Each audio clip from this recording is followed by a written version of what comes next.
Hello students, welcome back to my YouTube channel Geography Guru.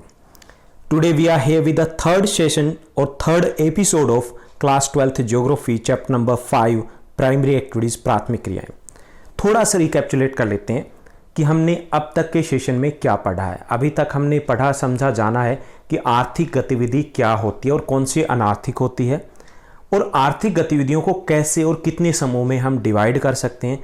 और जो last previous episode था उसमें हमने जाना कुछ आदिम प्राथमिक क्रियाओं के बारे में, जैसे संग्रहण है या आखेट यानी शिकार है या मछली पालन है या वनों से लकड़ी काटना है, और वो कहाँ की जाती है और अब उनके क्या स्वरूप है, कहाँ पर व्यवसायीकरण हो गया है और कहाँ पर नहीं हुआ है। ये सब कुछ हम पढ़ चुके हैं, समझ चुके हैं।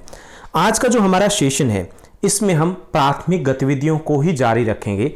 जो आदिम गतिविधियां हैं उनमें से एक पशुपालन भी रहा है, हालांकि उसका भी व्यवसायीकरण हो गया है। तो हम पशुपालन के दोनों स्वरूपों को लेकर के आएंगे, यानी दोनों के बारे में हम कंपेयर करने वाले हैं, डिस्कस करने वाले हैं कि जो पशुपालन वाणिज्यिक पशुपालन है वो, और जो पहले घुमंतु पशुपालन किया जाता था उनकी क्या विशेषताएं हैं। ये इस चैप्टर का सबसे इंपॉर्टेंट क्वेश्चन है। काफ़ी बार एनुअल एग्जामिनेशन का हिस्सा रहा है और प्रोबेबिलिटी इसकी सबसे ज़्यादा है कि आपके एनुअल एग्जामिनेशन में इस बार भी आए। तो चलिए हम शुरुआत करते हैं आज के एपिसोड की। पशुचारण। पशुचारण आपको बताने की जरूरत नहीं है। पशुओं को पालना, पशुचारण एक गतिविधि है जिसमें पशु पाले जाते हैं और उनके लिए सारी व्यवस्था की जाती है। ये पशुचारण है, पेस्टलिज्म है, पशुपालन है। ये दो टाइप में हम डिवाइड कर सकते हैं। एक तो चलवासी पशुचारण, नोमेडिक हर्डिंग आपने सुना होगा। नोमेडिक हर्डर्स होते हैं, चलवासी पशुचारक होते हैं, उनके बारे में आपने 9th क्लास में पढ़ा भी होगा हिस्ट्री में। और दूसरा होता है व्यापारिक पशुपालन। दो, यानी कि हमने पशुपालन को दो भागों में डिवाइड कर दिया, चलवासी और व्यापारिक पशुपालन में। अब ये चलवासी पशुपालन क्या है, सबसे पहले हम उसको देखते हैं। दोनों में डिफरेंस करना ही सबसे इंपॉर्टेंट क्वेश्चन है जो आपके एग्जामिनेशन का हिस्सा रहेगा, उम्मीद है। तो चलवासी पशुपालन जो किया जाता है इसमें चरवाहे एक स्थान से दूसरे स्थान पर घूमते रहते हैं, इसीलिए इसको चलवासी कहा जाता है। एक स्थान से दूसरे स्थान पर घूमते रहते हैं, किसके लिए? तीन चीज़ों की तलाश में, भोजन, चारा और जल, यानी कि वाटर, फॉडर और फूड। तीन चीज़ें जिनकी तलाश में वो एक स्थान से दूसरे स्थान पर घूमते रहते हैं। किसके साथ? अपने पशुओं के साथ। इसमें चलवासी चरवाहे हैं वो अविकसित और प्राचीन पद्धति से पशुपालन करते हैं, यानी कि कोई विशेष तकनीक का उपयोग नहीं करते हैं। जैसे कि पशुओं को लेकर के इधर से उधर घूम लिए, वैसे ही वो घूमते रहते हैं। इसमें किसी प्रकार की नवीन तकनीक का या विकसित तरीके का उपयोग नहीं किया जाता। इसमें चलवासी जो पशुपालन है वो एक जीवन निर्वाह की पद्धति है, यानी कि इसको केवल जीवन यापन के लिए किया जाता है। व्यावसायिक तौर पर पशुपालन इसमें नहीं होता है। इसमें जो चलवासी पशुचारण है उसमें अलग अलग प्रकार के पशुओं को एक साथ रखा जाता है। आपने कई बार देखा होगा कि जैसे बारिश का मौसम है उससे पहले राजस्थान से हरियाणा की तरफ आते हैं, यूपी की तरफ आते हैं या एमपी की तरफ आते हैं, काफ़ी बड़ी संख्या में अपने पशुओं के साथ, ऊँटों के साथ या अपने गाय के साथ आपने देखा होगा। तो जो गाय के साथ या ऊँटों के साथ आ रहे हैं तो उनके साथ और भी पशु मिलेंगे, तो वो एक साथ कई प्रकार के पशु है वो रखते हैं चलवासी पशुचारण में। इसके साथ साथ चलवासी पशुचारण में जो चारा है वो प्राकृतिक रूप से विकसित होता है, यानी कि ऐसी कोई व्यवस्था नहीं की जाती कि एक ही जगह पर चारा है वो उत्पादन किया जाए, उसको उगाया जाए। तो यहाँ पे चारा प्राकृतिक तौर पर होता है, जहाँ पर भी बारिश हुई चारा मिलेगा वो उसी दिशा में चले जाते हैं। इसमें पशुओं के प्रजनन या नस्ल सुधार के प्रयास नहीं किए जाते हैं क्योंकि ये अविकसित तरीका होता है। इसमें पशुओं के स्वास्थ्य की जांच या उपचार की भी कोई व्यवस्था नहीं होती। देसी तरीके अपनाए जाते हैं और उतना ध्यान नहीं दिया जाता। चलवासी पशुचारण है आमतौर पे अर्ध शुष्क प्रदेशों की कठोर जलवायु में होता है, जहाँ बारिश अपेक्षाकृत कम होती, वहाँ पर यह किया जाता है। ये जो लोग प्रवास करते हैं यानी एक जगह से दूसरी जगह घूमते रहते हैं, ये ऋतु के अनुसार करते हैं। जैसे अगर पर्वतीय इलाका है तो वहाँ पर ऊपर के पर्वतीय भागों में जब बर्फ़ जम जाती है सर्दियों में तो वो नीचे की पहाड़ियों पे आ जाते हैं क्योंकि वहाँ पर घास वगैरह उनको मिल जाएगा। जब गर्मी आएगी तो ऊपर की बर्फ़ जब पिघलनी शुरू हो जाती है, वहाँ पर चारा विकसित हो जाता है, डेवलप हो जाता है, तो ये ऊपर की पहाड़ियों में चले जाते हैं। ऐसे ही जो अर्धशुष्क इलाके होते हैं, जैसे कि राजस्थान की हम बात करें, तो राजस्थान में यहाँ पर जो पशुपालक हैं वो क्या करते हैं, जैसे राय का समुदाय मुख्य तौर पर है, तो वो एक स्थान से दूसरे स्थान पे जाते हैं मौसम के अनुसार। जैसे बारिश नहीं हुई, चारा उपलब्ध नहीं है, तो वो कहाँ जाएंगे? आसपास के राज्यों में चले जाएंगे जहां पर चारा उपलब्ध होगा। जब बारिश होगी तो अपने राज्य में वापस आ जाएंगे। ऐसे ही धंगर समुदाय है जो हमारे देश का सबसे बड़ा चरवाहा समुदाय है महाराष्ट्र से, तो तटीय इलाकों में चले जाते हैं। शुष्क मौसम में बारिश शुरू होती है तो वापस जो मध्यवर्ती भाग है उसमें आ जाते हैं। तो हमारे देश के जो प्रमुख चरवाहा समुदाय हैं वो प्रवास ऋतु के अनुसार करते हैं। सिर्फ हमारे देश के नहीं बल्कि पूरे विश्व में ही ऐसा होता है। चलवासी पशुचारण के जो मुख्य इलाके हैं जहां पर यह किया जाता है उनमें है सहारा डेजर्ट, सहारा मरुस्थल अफ्रीका में, दक्षिणी पश्चिमी और मध्य एशिया का भाग है वहाँ पर, यूरेशिया में टुंड्रा का जो दक्षिणी सीमांत है और दक्षिण पश्चिमी अफ्रीका है वहाँ पर किया जाता है। 9th में आपने मसाई समुदाय के बारे में पढ़ा था जो अफ्रीका का प्रमुख चरवाहा समुदाय है। हमारे देश की बात करें, गुज्जर बकरवाल जम्मू कश्मीर में, गद्दी हिमाचल प्रदेश में, भोटिया गुज्जर उत्तराखंड में, भील और राय का समुदाय है। राय का समुदाय मुख्य तौर पर राजस्थान से, भील है ये राजस्थान मध्य प्रदेश यूपी में, बंजारा समुदाय है, धंगर महाराष्ट्र से, कुरुमा कुरुबा कर्नाटका से, गोला आंध्र प्रदेश तेलंगाना से। तो ये प्रमुख चरवाहा समुदाय है हमारे देश के। तो ये अपने पशुओं के साथ एक स्थान से दूसरे स्थान पर घूमते रहते हैं।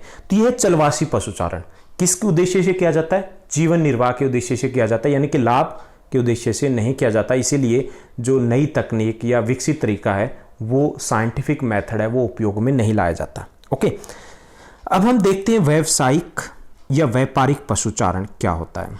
यहाँ पे मैंने एक पिक्चर लिया है जिसमें दिखाया गया है जैसे राय का समुदाय है राजस्थान का, वो ऊंटों के साथ निकलता है।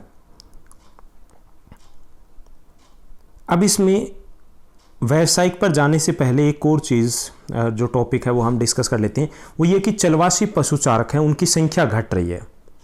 पहले बड़ी संख्या में थे लेकिन अब धीरे धीरे ये अपना काम धंधा त्याग रहे हैं, उसको छोड़ रहे हैं, बदल रहे हैं। क्या कारण है?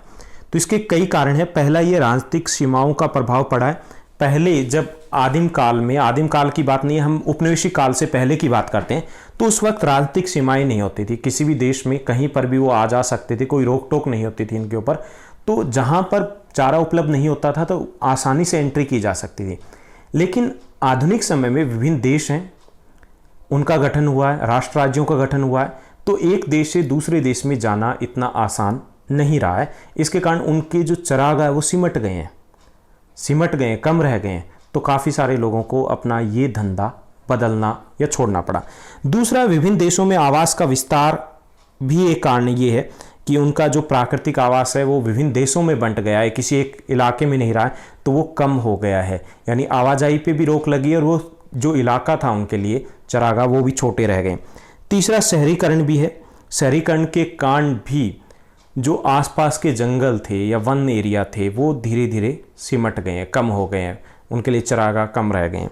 कृषि का विस्तार भी एक कारण है। जैसे जैसे जनसंख्या में बढ़ोतरी हुई, कृषि के ऊपर थोड़ा सा दबाव बढ़ा।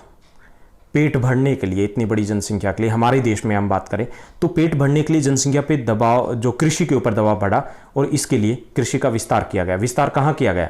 वनों को, वहाँ पर वनों से लकड़ियाँ, पेड़ों को काट दिया गया और वहाँ पर कृषि करना शुरू कर दी, या जो बेकार भूमि थी या चरागाह था उनको कृषि भूमि में बदल दिया गया। इसी तरीके से खनन है या व्यावसायिक गतिविधियाँ, उन्होंने भी वन क्षेत्रों को कम किया और वनों के कम होने का अर्थ था चरागाह भी कम हो गए। तो इन कारणों से चलवासी पशुचारकों की संख्या कम हो गई है। अब हम बात करेंगे व्यावसायिक पशुपालन की। ये यहाँ पे चलवासी पशुचारण का एक और रूप दिखाया गया, किस तरीके से ये अपने पशुओं को रखते हैं। उसके बाद है व्यापारिक या व्यावसायिक पशुपालन की, कमर्शियल लाइवस्टॉक रेयरिंग की। इसकी विशेषता ये होती है कि व्यापारिक पशुपालन में चारे और जल की समुचित व्यवस्था एक स्थान पर की जाती है, यानी प्राकृतिक तौर पर नहीं होता।